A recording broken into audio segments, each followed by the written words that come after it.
안녕하세요. 꿈꾸는 편집장 박봉준입니다. 오늘은 지난 시간에 이어서 다른 사람이 나의 이야기를 할 때, 간섭하는 이야기를 할 때 어떻게 대처할 것인가에 대해서 이야기 좀 해보려고 합니다. 쉽지 않죠. 왜냐면 제가 다른 사람 얘기하기라고 표현을 했지만 사실은 그 사람의 고유함을 인정하지 않고 그 사람의 영역에 침범할 때라는 뜻입니다. 이게 무슨 뜻이냐면 일종의 공격이죠. 제가 비폭력 대화 말씀드렸잖아요. 반대로 얘기하면 그렇게 다른 사람의 이야기를 함부로 하는 거는 일종의 폭력입니다. 공격이죠. 공격을 당하면 일단 어떻게 되냐면요, 감정적으로 흐트러집니다. 쉽게 얘기하면 화가 나는 거죠. 화가 나는 순간들을 생각해보면 대부분 다른 사람이 나를 무시하거나 함부로 판단하거나 비하하거나 이렇게 나의 영역에 침범할 때 우리는 화가 납니다. 첫 번째 반응은 일반적으로 화를 내는 거죠. 상대방의 공격에 이렇게 화를 내고 나면 내가 화가 나서 상대방을 공격하고, 상대방은 야 내가 당연한 얘기했는데 머리 3번 감는 게 말이 돼? 지저분하게 또 상대방도 공격을 하죠. 공격이 오가다 보면 그게 이제 싸움이 되는 겁니다. 반사적인 반응일 수는 있으나 현명한 반응이라고 이해하기는 힘들다고 생각을 합니다. 그렇다면 어떻게 다른 사람이 나의 영역에 침입을 했을 때, 나의 이야기를 했을 때, 나에게 간섭하는 얘기를 했을 때 어떻게 대응을 할 것인가, 어떻게 하면 좋을까요?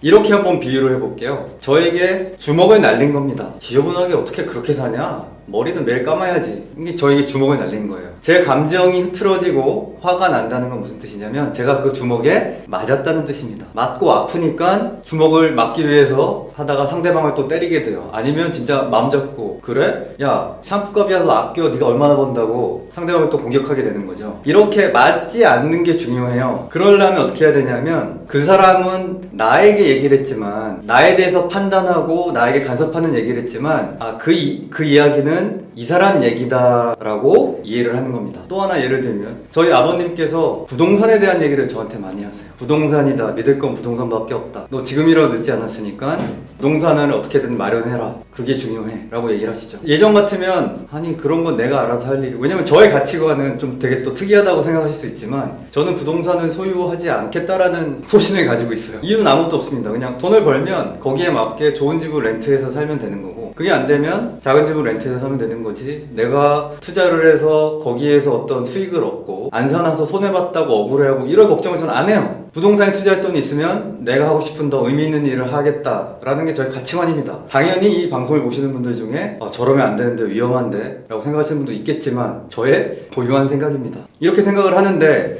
아버지는 그거 네가 뭐 몰라서 그러는 거야, 결국은 부동산이야, 건방지게 아빠 말 안 듣고, 이런 식으로 얘기를 하셨던 거죠. 그러면 저는 일단은 부글부글 화가 납니다. 제가 말씀드렸죠? 펀치를 맞는 거죠. 근데 제가 아버지와의 관계가 편해지면서 이제는 더 이상 그 펀치에 맞지 않아요. 아버지가 그런 얘기를 하시면 아 맞아, 아버지 시대에는 부동산이 정말 중요했지, 아버지는 아직도 그렇게 생각하고 계시는구나. 실제로 어땠냐면 저희 아버지가 힘들게 사시다가 제가 태어날 무렵에 공무원으로 취직이 되시고 힘들게 모은 월급으로 대출을 받아서 집을 하나 구입을 하셨어요. 근데 그것이 뭐 제 생각에는 당시에 부모님이 집을 산 가격이 뭐 10만 원대 정도였을 것 같아요. 물론 그때 가치로는 큰 돈이었겠지만 그러던 집들이 오르고 올라서 지금은 몇 억들을 하고 있잖아요. 아버지의 삶에는, 아버지의 경험에는 부동산은 오르는 것, 부동산은 계속 오를 수밖에 없어, 다른 거 다 소용없더라 라고 믿으실 수 있는 거죠. 저는 그것을 인정하는 겁니다. 그래서 범준아, 부동산이다, 부동산밖에 없다, 정신 차리고 지금이라도 부동산을 사 라는 것을, 그 주먹을 피하고 저는 아버지 세대에게 부동산이 참 중요했지, 아버지는 그런 얘기를 나한테 하고 계시구나 라고 알겠어요. 넘어갈 수 있으면 어떠한 추가 공격과 다툼이 일어나지 않습니다. 다시 한번 말씀드리지만